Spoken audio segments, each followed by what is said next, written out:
Welcome to Verses and Visions Creative Conversations, where creativity and purpose meet to inspire and uplift. I'm Cassidy, your host, here to explore the stories of artists, dreamers, and changemakers who are walking in faith and using their unique gifts to make a difference. Each episode is a reminder that your vision, paired with God's purpose, can transform the world around you. Let's get started and spark some inspiration together. Hey friends, before we jump into today's conversation, I've been thinking about those small, meaningful things that bring us together. For me, that's often sharing a bottle from my family's premium soda company, Soda Beers. Whether it's crisp ginger beer, smooth butterscotch beer, classic root beer, original apple beer, or apple beer 5, our low-calorie twist, each flavor is a small little reminder of home and of the simple joys. Okay, now let's dive in. I am thoroughly delighted to be welcoming Randel McGee. Randel, welcome. Thank you. It's good to be here. Thank you, Cassidy, for inviting me. I got to meet Randel at the LDS PMA conference. To tell you a little bit about Randel McGee has a strong and diverse career in the arts for over 40 years. He toured throughout the US, the UK, and Asia as a ventriloquist, a puppeteer, a storyteller, and a teaching artist. He has authored and illustrated 16 how-to craft books for children and a beautiful picture book. In 2020, he returned to Utah County and lives and enjoys the lovely culture found there. So, Randel, you've performed and taught all across the US, Asia, and UK. Are there any moments from your international experience that have changed your view of storytelling or the way that you connect to people? Yes, that's a good question. I've had the opportunity, as you mentioned, to perform in Asia. And originally, I was going over to perform in Japan. And before I went, I was told that a Japanese production company said, "We love your act, but it's all English based. And we'd love to have you come, but there's the language barrier." And I just boldly said, "I can learn Japanese." And they said, "You can?" I said, "Sure, I've got a year, I can do that." And so I Wow. tend to be fairly good with languages, having studied some before that and served a foreign mission. It was in the Netherlands, which is a completely different language. But anyway, with help from translators and coaches in the US, I was able to put together about a 25-minute performance in Japanese and pull that off with my partner Grork. But I learned from that, not only was it the language that carried the show, more importantly, it was the characters, and the visual aspect. My ventriloquist act with Grork is like a Muppet puppet, and so he's able to move and interact with me in ways that most ventriloquist figures can't.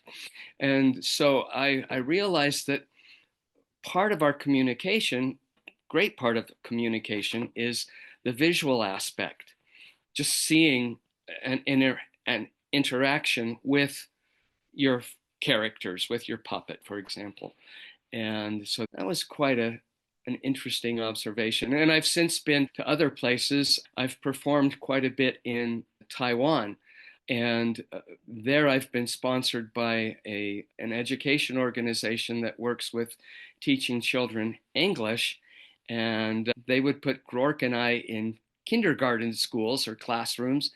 And I found that even with the simple little Chinese that Grork and I could muster, the kids loved the show because it was visually interactive and they loved the characters. And puppets appeal to almost everybody. Yeah, so that's what I learned from that. And I also learned in translating my scripts, Grork and I rely a lot on puns and plays on words, but there are some things that we do that are a play on words, but not a pun necessarily. For example, I'll say to Grork, "Would you stop talking when I'm talking?" And he'll reply, "I can't talk when you talk. That's impossible. You'd think you know that by now."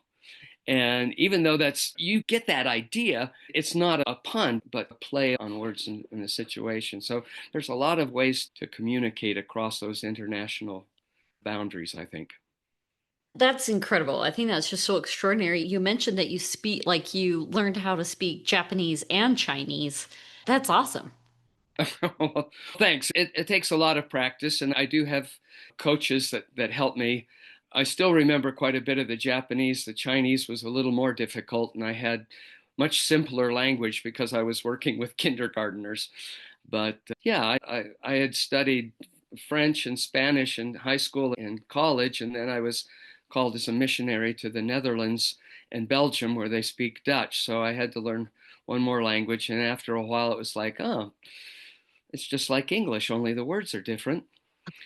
And yeah, I just learned how to learn different languages that way. And I feel that there's part of that gift of tongues. The Lord helps me when it comes time to communicate with other people, not only with the verbiage, but also with the spirit.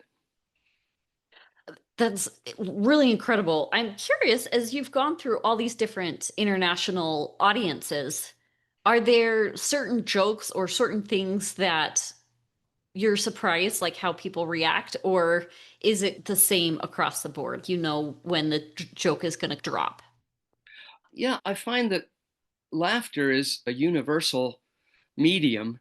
And again, the visual humor can be universal. That's how Charlie Chaplin was able to communicate with audiences all around the world. And the same with Rowan Atkinson. Mr. Bean is almost nonverbal.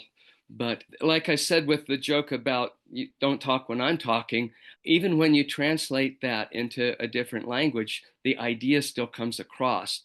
So those jokes have hit pretty well. In fact, there's a YouTube video of excerpts of me performing in Japan where I tell that joke, and it hit pretty well. Like I said, I had coaches to help me with some of the more topical humor that would have appealed to the audience. But yeah, there's just certain things that I think carry well in any language. As you have had such a wide and accomplished career, I imagine there has been like times that you have felt a little bit of self-doubt. How have you handled those when you're like questioning your own gifts? And what has made you like power through those?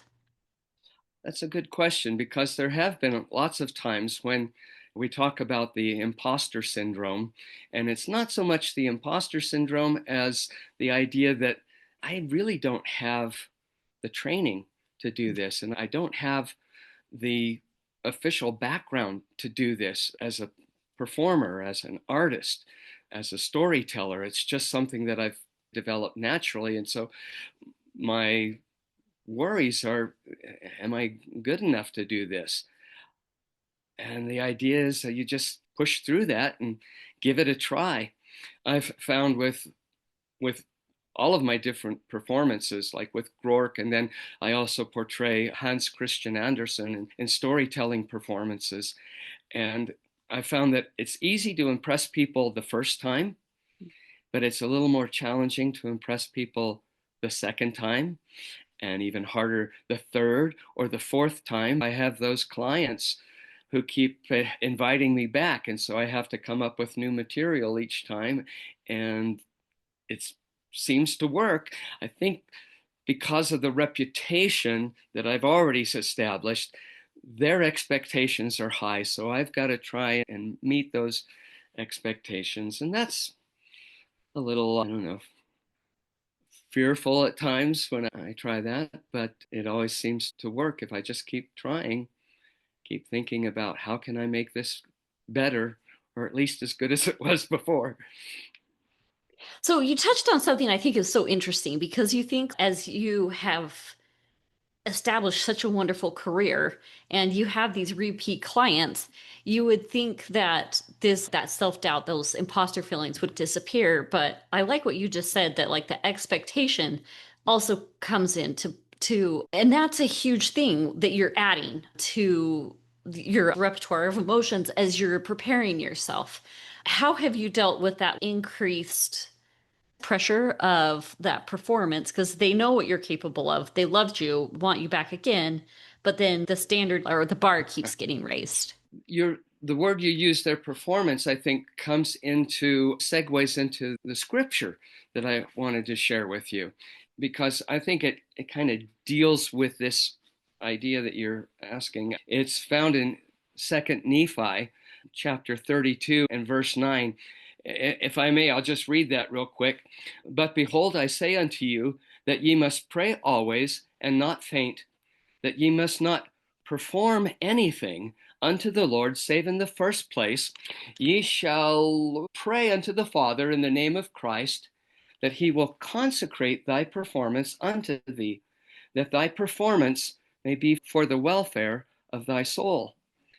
Now, I'm sure Nephi wasn't talking about performances like I do, but at the same time, when I read that, I thought, I need to pray every time I do a performance that it will be consecrated for the welfare of my soul, but also that it will be consecrated for the welfare and benefit of all those who are listening, of all those who see my show. And so I start every performance backstage with a prayer dedicating that performance to the Lord and to me and to my audience. And I think that helps up the game each time. Sure. That's a wonderful response. I like that a lot. So, between your storytelling as Hans Christian Andersen and your ventriloquism, you bring a lot of different characters to life. You know how much I love sharing stories that inspire faith and hope. I'm excited to tell you about my new children's book, Sheep Chronicles Baptism, releasing September 1st. It's about Joshua, a curious boy with big questions about baptism, and the parable of a lost sheep named Shannon, shared by his wise grandpa. It's been such a joy to write this story, and I can't wait for you and your family to read it together. How do you choose which stories or personalities to embody? And do you feel like they allow perhaps a little bit of your own voice to come out that wouldn't normally come through? Yes, my wife, I think, insists that I created Grork so that I could say things that I normally wouldn't be able to say in public. Grork has this personality that's like the every kid. He's perpetually a smart aleck 10-year-old. And so with Grork, I can say things and tell things in a way that wouldn't seem appropriate for a middle-aged man to say. And yet it becomes funny. It becomes something that people will laugh at and relate to. So, yeah, with Grork, I found a voice for that quirky sense of humor that I tend to have. And with Hans Christian, I was doing storytelling and adding elaborate paper cut designs to my stories as I told them. I created this act I called the Story Cutter and was trying to promote that in schools and libraries, but I wasn't having really a lot of success in doing that. They didn't understand what I was saying. I said, I do stories and I also do paper cuts. And one lady asked, doesn't that hurt? And I said, no, it's paper cuttings out of paper and scissors. And then I discovered that Hans Christian Andersen, as he told stories alive, not reading them, but as he told his stories to friends and associates, he would also make these elaborate paper cut designs as he told stories. And I thought, I could tell Andersen stories and portray him in performances, and audiences would be flocking to my door, so to speak.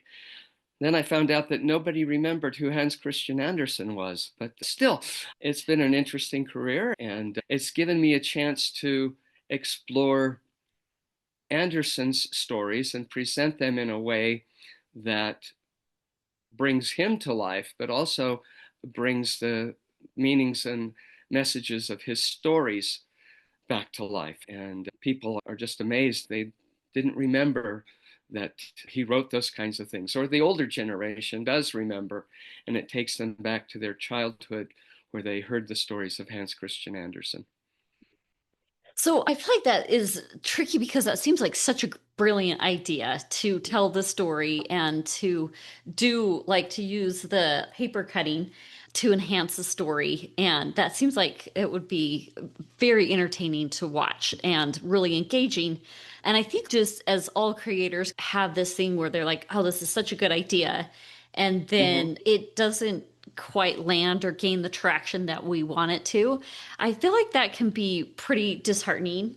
How did you handle that? There were a lot of hopes that I had about my career, both with Groark and with Andersen, that didn't materialize. I had hoped that Groark and I have a video series that has been distributed nationally and even internationally to schools. And I had thought that maybe that would be a springboard into more national productions, something perhaps with public broadcasting. I had always hoped that with Groark and our interaction that it would affect kids in a way that like Mr. Rogers' Neighborhood did or Sesame Street, but perhaps with the older kids, middle elementary school age. And that never happened. And it was like, okay, I guess I just keep going. And yet, as I look back over my career, I can honestly say I've done a lot of the things that I had always had on my dream list. I've traveled internationally. I have produced a video series that's viewed in schools and libraries all around the English speaking countries and some of the Spanish speaking countries now.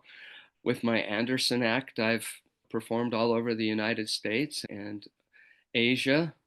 I've always wanted to write and illustrate books, and that came about.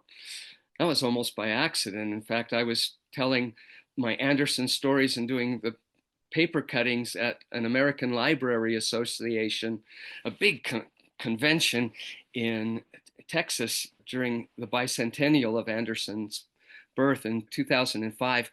And a publisher walked up to me and said, I noticed you're doing paper crafts. Would you be interested in doing a series of paper craft books for us? And I said, sure. And so I ended up publishing 16 books with that editor on paper crafts for kids. And I pitched a book to another publisher years later about puppets, and they said, we're not interested in that, but do you have anything else? And I said, I have this story about a man who created the earthquake detector a couple thousand years ago. And they said, let's see what you've got with that. And that's how I published my picture book called Zhang Heng and the Incredible Earthquake Detector, which I wrote and then illustrated like Chinese shadow puppets. So That's really cool. almost things that fell into my lap. And it was like I had convinced myself that I'm not that great of a writer, so I'm not sure I could ever really pitch something to a publisher that would get noticed. And then these other things just fell into my lap, which I, of course, attribute to just the Lord giving me those opportunities. Well, I also think it's really neat that we don't know all the things, how everything's going to unroll or play out, but you just did the next thing that you knew and how one after another, like these opportunities came to you. That's is really incredible. It's really incredible. Thanks. That's what I think too. So, do you have new projects or what dreams are on the horizon for you right now? Oh, I'm always working on something new, either a new show with Groark or maybe finding some new stories that I can do with Andersen because I do get a lot of repeat clients. And it's like after I've gone through my whole series, maybe I should think up something else that I can throw in. And I'm working on new book ideas. Currently, I'm working on a shadow puppet presentation animating one of the songs that I've written that I do with Groark for Christmas called The Dragon's Christmas. And so I'm animating that with a shadow puppet production. That's Uh, really neat. So I'm curious about your creative spark, like how it works. So let's say that you have a repeat client, you have used all of your stuff, so you have to come up with something completely new. Where do you start? in the past, there would be clients who would ask for a specific topic.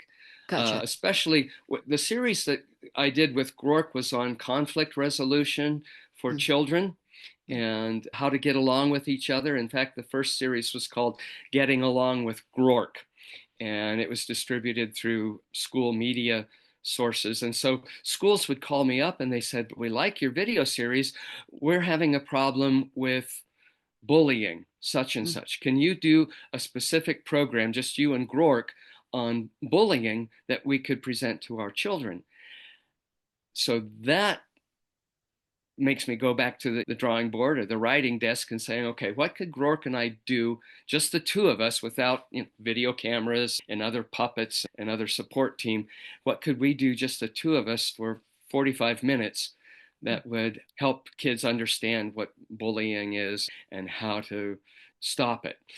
And so that would inspire me to just come up with a program. And then that leads to, okay, I can use these stories, and Rourke would say this and I could say that. So I just sit down and I start writing the dialogue between the two of us and edit it, maybe come up with a song I think that will go along with it, or a song that I've already written that might help promote that theme.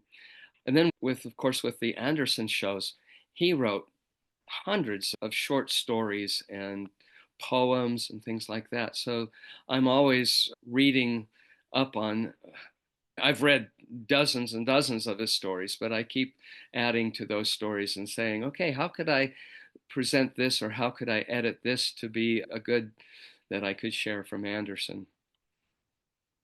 Does that answer your question? Yes, it did. That's great. Okay. You have the puppeteering and writing. You also mentioned that you're a musician as well.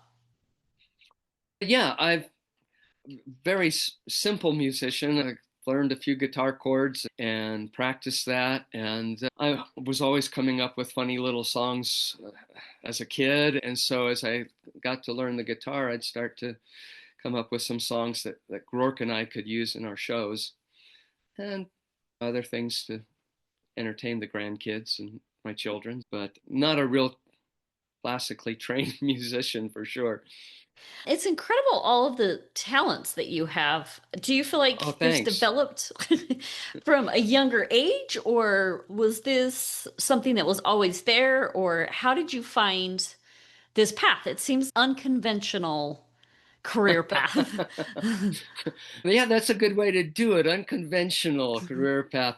Even as a child, I remember when I was 6 years old, getting up to entertain my cousins, standing on a tabletop and doing little improvised dances for my grandmother, or getting up and trying to do comedy impersonations of people I'd seen on TV for my cousins, or telling jokes.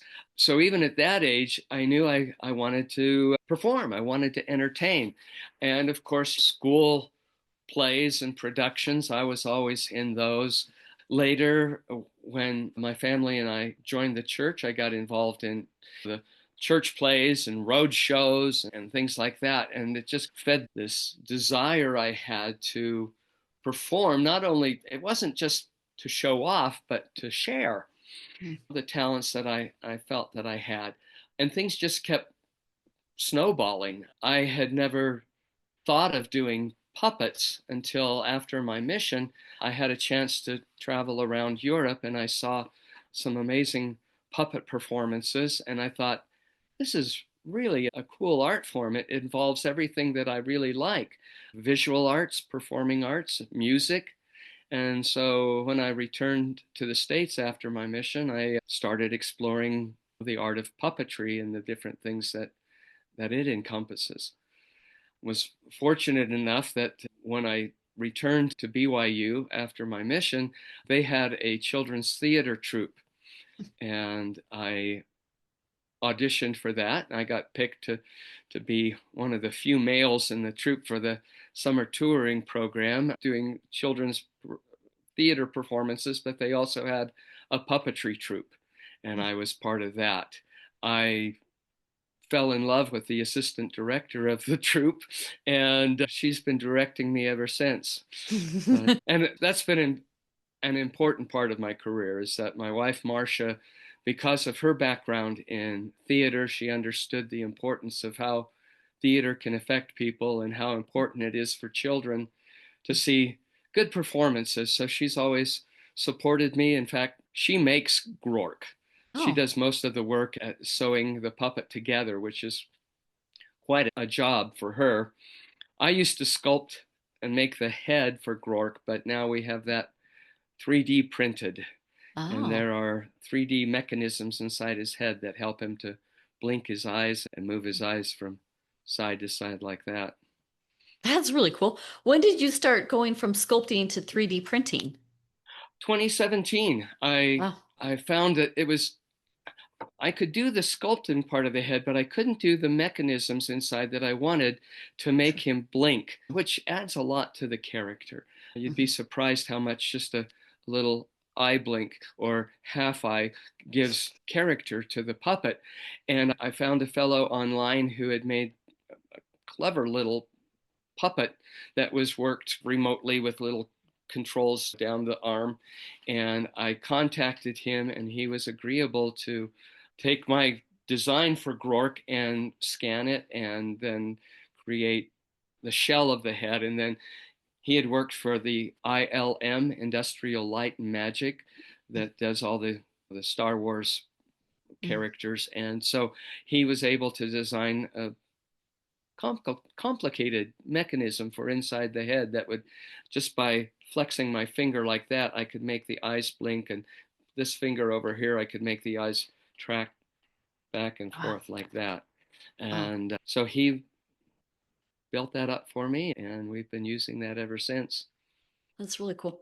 It seems like through your career that travel has played like a really important part, both in getting the ideas and almost some of the stories that you tell seem like Mm-hmm. they have a strong international influence. Do you think that is the case?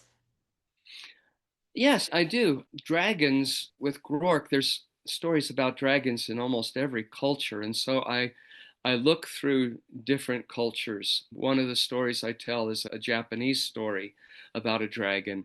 Of course, in China, everything was decorated with dragons. Everywhere I looked when I was in Taiwan, there was a dragon on something, drain spouts and incense burners, of course. And their shrines and temples were all decorated with dragons. And so that encourages an inspection of what is the culture here that I can tie into. With Andersen, he was very European centric. And I just look at the universal themes that he shared and how they can relate to people from all over. Tell me more about what universal themes you found. The Ugly Duckling is a good example of one of Andersen's stories that's just universally accepted. The feeling of not being accepted, the feeling of not quite fitting in with everybody else, and yet eventually realizing that you're special, you're unique, and there is somewhere that you fit in, that you belong. And like another, maybe a funnier theme with the emperor's new clothes, it's that what becomes a popular idea, what becomes something that's accepted by most everybody, might not be right, it might not be true. The perception is off. And I think those are themes that almost everybody can relate to. Andersen has been translated into as almost as many languages as the Bible itself, which I think shows the universal appeal that his stories had. If you could leave our That's okay. listeners one message about the power of creativity or about the importance of following your God given gifts, what do you think it would be? Wow. I think that would be just go ahead and try. Find those that you love and trust that will support you in doing that, and press forward with faith that if you really feel that you have something to share, something that's different, then do it. Like I said, I've had a lot of fears, hopes that didn't come to pass that I had thought should. And yet as I look back, I realize I have accomplished the things that really mattered to me. And it was just because I kept going. I felt that I have felt that if I kept going, opportunities would open. And I have seen that at times. I, at one point before email and online videos and advertising, I printed up hundreds of brochures about what I did with Rourke, sent them out to hundreds of schools and libraries, because that was my main audience, was family audiences in schools and libraries and children's audiences. And I didn't get any responses. It was very discouraging. And yet, because I'd put out that effort, something else came up just out of the blue that provided me with the encouragement, the incentive that, okay, God's looking after me. It's just not in the way that I thought it would come. I put forth the effort, and so this is the reward for the effort. Something out of the blue just happened to pop up, and now I can keep going. There were many times when, as a father and husband with 5 kids, I thought, I've got to find something else. This just isn't working out. And then something would pop up and would keep us going for the next several years. So I'm curious, you mentioned your wife is also extremely creative. Is that something that, and I know one of your sons has also is like a creator as well. Is that Right. something that you can see in your kids now? Yes. Yeah. There were times when I thought, oh, being an itinerant puppeteer and storyteller and ventriloquist traveling around the world, is how's that affecting my kids? But they've all been very successful, and they've all been in the arts at one time or another. My oldest son has a master's degree in mass communications and has worked with several communications companies in the past. Right now, he's a very successful contractor doing construction work. My daughter has her own ceramic business and is doing really well with that, in the art, of course. Son number 3, or my third child, he had a full ride scholarship in theater and worked in that for a while. And he's now in a different field, geothermal energy production, but Wow, had a, that's a yeah, switch. that was a switch, but he's doing very well at that. My son Matthew is a puppeteer and does quite a bit of online productions, YouTube productions about how to build puppets from simple materials, and is doing really well. In fact, just recently he had 4 million views on one of his videos. So we're really excited about that. Wow. And my youngest son is a set builder and very successful in the Los Angeles area, building sets for theaters and conventions and different kinds of things. So they're all, in their way, very creative. And I like to think it was because we exposed them to the arts and travel and some of the possibilities of a life in that field. It's interesting too because you have the nature versus nurture. And I think your Right. children had both of those because two parents that are very creative, and then Uh-huh. also growing up in an environment that fostered creativity as well. It's no wonder that all of your kids have embraced their artistic side as well. My wife and I, during our kids' early years, we were involved with our community children's theater productions. The recreation department in our little town would host these summer drama productions for kids. And so all 5 of our kids grew up at one time or another participating in those summer drama productions with my wife as the director. They also participated in what's called Odyssey of the Mind, a creative problem solving organization that goes through elementary to college. And my wife directed some groups with that involved our children as well. Yeah, between my wife and myself, I just didn't have a chance but to grow up with, you know, creativity. And we'd also, as entertainers would come through the valley where we lived in California, we'd have them over for dinner or to spend a couple nights. And so we had all kinds of jugglers and puppeteers and snake handlers and all kinds of strange people that would come and stay and visit with us. That's awesome. What an incredible childhood. Is there anything else, Randel, that you feel like that we haven't touched on that you want to elaborate further on? I did have one funny story that I thought you might be interested in.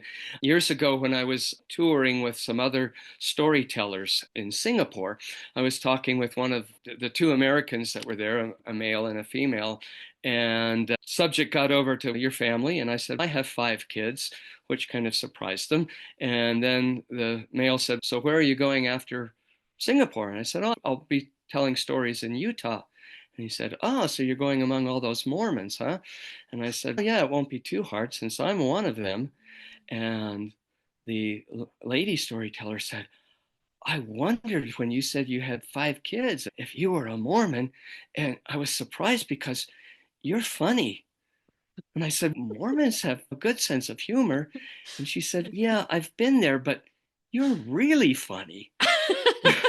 And I wasn't quite sure how to take that, but I took it as a compliment. But I thought, what is it that we portray that doesn't seem like we're that hip? I don't know. I'm glad that you're representing the humor for all of us and you're elevating all of our sense of humor. So I'm grateful for that, Randel. Thanks. It's a bit quirky, but I'm still active in the church.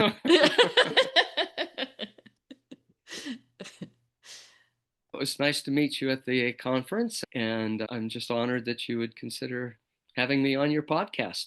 Absolutely. It's been my pleasure. Thank you for joining me. It's been my pleasure too, Cassidy. So thank you very much. Thanks so much for spending time with me today. If you're looking for a family-friendly, refreshing drink, check out Soda Bears, my family's premium soda company. And for a faith-filled story to share with the little ones, don't miss Sheep Chronicles Baptism. Both are available on Amazon. Until next time, keep creating with purpose and faith.